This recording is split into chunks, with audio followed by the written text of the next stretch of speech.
Hi viewers, welcome back to South Tube. நாம இன்னைக்கு Thanjavur palace பத்தி தான் பார்க்க போறோம். பேலஸோட என்ட்ரன்ஸ் ஆர்ட்ஸ் தான் பார்த்துட்டு இருக்கீங்க. 2 யானைகள் நம்மள வரவேற்கிற மாதிரி கூட அமைச்சிருப்பாங்க. இந்த பேலஸ் பாத்தீங்கன்னா தஞ்சாவூர் பஸ் ஸ்டாண்ட்ல இருந்து 6 கிலோமீட்டர் டிஸ்டன்ஸ்லயும், ரயில்வே ஸ்டேஷன் தஞ்சாவூர் பெரிய கோயில்ல இருந்து 1 கிலோமீட்டர் டிஸ்டன்ஸ்ல இருந்து அமைஞ்சிருக்கும். இந்த காம்ப்ளெக்ஸ்குள்ள பேலஸ் மட்டும் இல்லாம ஆர்கியாலஜிக்கல் டிபார்ட்மெண்ட் ஆபீஸ், அதுக்கப்புறம் ஸ்கூல் அப்படின்னு நிறைய விஷயங்கள் உள்ள இருக்குது.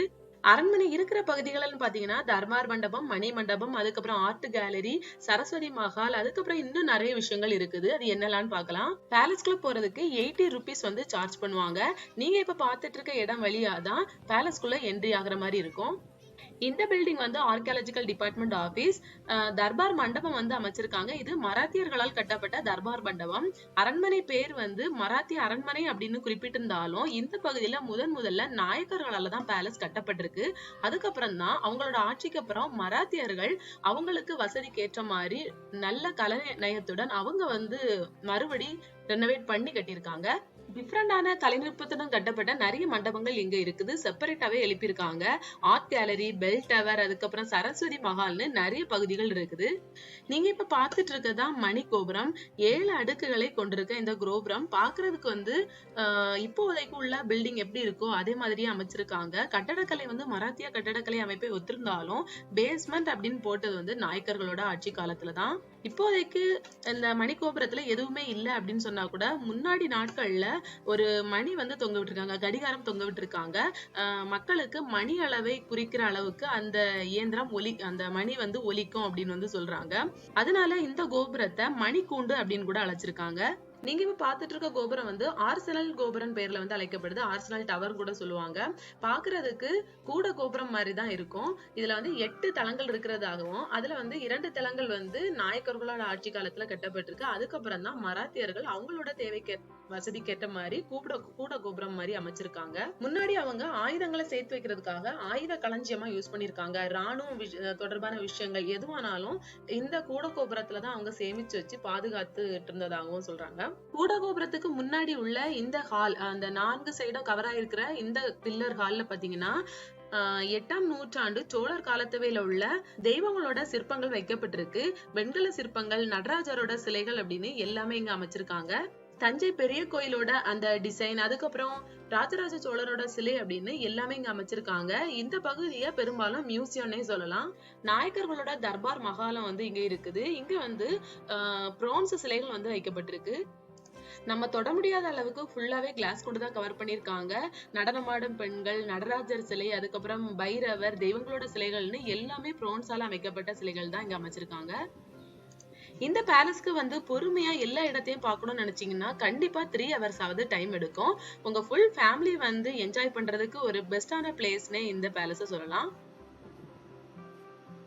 இந்த பேலஸ்குள்ளேயே அச்சுதப்ப நாயக்கரால் கட்டப்பட்ட சந்திரமௌலீஸ்வரர் கோயிலும் இருக்குது. அது மட்டும் இல்லாம பேலஸ்குள்ள 2 சுரங்க பாதைகள் இருக்குது. ஒண்ணு பராமரிக்கப்பட்டுட்டு வருது, இன்னொன்னு ஃபுல்லா க்ளோஸ் பண்ணிருக்காங்க. முன்னாடி காலத்துல அரசர்கள் ஒரு இடத்துல இருந்து இன்னொரு இடத்துக்கு போறதுக்கு சுரங்க பாதைகள் தான் யூஸ் பண்ணிருக்காங்க. அதில் இப்ப யூஸ் பண்ணாத சுரங்க பாதை இங்க இருந்து தஞ்சை பெரிய கோயிலுக்கு போகக்கூடிய அளவுக்கு நீண்ட தூரம் கொண்டது, 1 மைல் தூரம் கொண்டது அப்படின்னு கூட சொல்றாங்க. பேலஸ்ல 2 என்ட்ரன்ஸ் இருக்குது. நாம கிழக்கு சைடுல உள்ள என்ட்ரன்ஸ். வீடியோட ஸ்டார்டிங்ல நான் சொல்ல மறந்துட்டேன். Per head 80 rupees entry fees collect பண்றாங்க. அதுவும் ஆர்கியாலஜிக்கல் டிபார்ட்மெண்ட் கலெக்ட் பண்றதுதான். இதே பேலஸ்குள்ள இருக்கக்கூடிய மராட்டியர்களோட மண்டபத்தை பார்க்கணும் அப்படின்னு நினைச்சோம்னா அதுக்கு செப்பரேட்டா நம்ம பணம் கொடுக்க வேண்டியது இருக்கும். அதுவும் 5 ரூபாவோ இல்ல 10 ரூபாவோ தான் இருக்கும். அது பேலஸ்குள்ள என்ட்ரி ஆனதுக்கு அப்புறம் தான் நம்ம கொடுக்க வேண்டியது இருக்கும். இந்த பேலஸோட கட்டடக்கலை மராத்தியர்களோட கட்டடக்கலைக்கு ஒரு எடுத்துக்காட்டுன்னே சொல்லலாம். அந்த தாமரை இதழ்களோட அந்த மேல் முனை சேரக்கூடிய அந்த இடம், கோபுரம் மாதிரி சேரக்கூடிய இடம் எல்லா பகுதிகளிலுமே நம்ம பார்க்கலாம். சரபோஜி மகாராஜாவோட சிலையை இங்க வடிவமைச்சிருக்காங்க. பேலஸ்குள்ள 3 ரகசிய அறைகள் இருக்குது. ஆனா கவர்மெண்ட் இப்ப ஃபுல்லா ரெஸ்ட்ரிக்ட் பண்ணிருக்காங்க.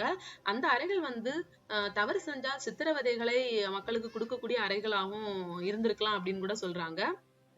இங்க இருக்கிற அர்சனல் கோபுரத்தோட அடிவாரத்துல ஒரு ரகசிய அறை இருக்கிறதாகவும் அந்த அறை ஒலியியல் ரீதியா அந்த மாதிரிதான் டிசைன் பண்ணிருக்காங்க அப்படின்னு கூட சொல்றாங்க. சின்ன ஒரு சவுண்டு கேட்டா கூட, ஒரு குண்டூசி விழுற சவுண்டு கேட்டா கூட அது வெளியே இருக்கவங்களுக்கு கேட்கிற அளவுதான் அதை டிசைன் பண்ணிருக்காங்க அப்படின்னு கூட சொல்றாங்க. ஆர்ட் கேலரிக்குள்ள பாத்தீங்கன்னா அப்படியே சோழ மன்னர்களோட வாழ்வியலை எடுத்து காட்டுற மாதிரி இருக்கக்கூடிய சிற்பங்களை தான் அமைச்சிருக்காங்க. நம்மளோட சுதந்திரத்துக்கு அப்புறம் தான் இந்த பில்டிங் வந்து கட்டப்பட்டிருக்குது.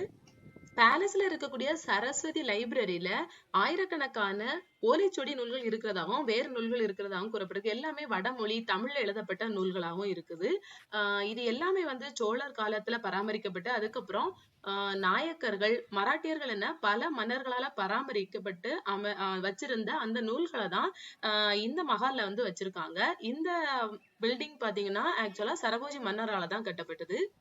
எப்படி இருந்தாலும் பேலஸ்குள்ள நிறைய பகுதிகள் டேமேஜ் ஆன நிலைமையில தான் இருக்குது. அவ எல்லாத்தையுமே சீரமைச்சா ரொம்பவே நல்லா இருக்கும்.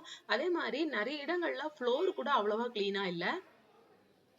சில பகுதிகள் அதாவது சில மண்டபங்கள் மட்டும் ரொம்பவே கலர்ஃபுல்லா பெயிண்ட் பண்ணிட்டு சில மண்டபங்களை அப்படியே எதுவுமே கண்டுக்கிடாம ஃபுல்லா டேமேஜ் ஆன நிலைமையிலையும் ஃபுல்லா அசுத்தமாவே போட்டு வச்சிருக்குது. கொஞ்சம் மனசுளிப்பா தான் இருந்துச்சு. கவர்மெண்ட் எல்லாத்தையுமே சிறப்பா அமைச்சிருந்தாங்கன்னா நிறைய மக்கள் இதை சுற்றி பார்க்கிறதுக்கு வருவாங்க. நாங்க பேலஸ்க்கு ஆக்சுவலா க்ளோஸ் பண்ற டைம்ல தான் போயிருந்தோம். அதனால பெர் ஹெட் 80 ருபீஸ் கலெக்ட் பண்றதுக்கு பதிலாக நிறைய இடங்களுக்கு சுத்தி பார்க்க முடியாது அப்படிங்கறதுனால 50 ருபீஸ் தான் பெர் ஹெட் கலெக்ட் பண்ணாங்க. இந்த வீடியோ உங்களுக்கு பிடிச்சிருக்கும்னு நினைக்கிறேன். நீங்க தஞ்சாவூர் பேலஸ்க்கு ஆல்ரெடி போயிருந்தீங்கன்னா உங்களோட எக்ஸ்பீரியன்ஸ் எப்படி இருந்துச்சுன்னு கண்டிப்பா கமெண்ட்ல தெரிவிங்க. இந்த வீடியோ உங்களுக்கு பிடிச்சிருந்தா லைக், சப்ஸ்கிரைப் பண்ணுங்க.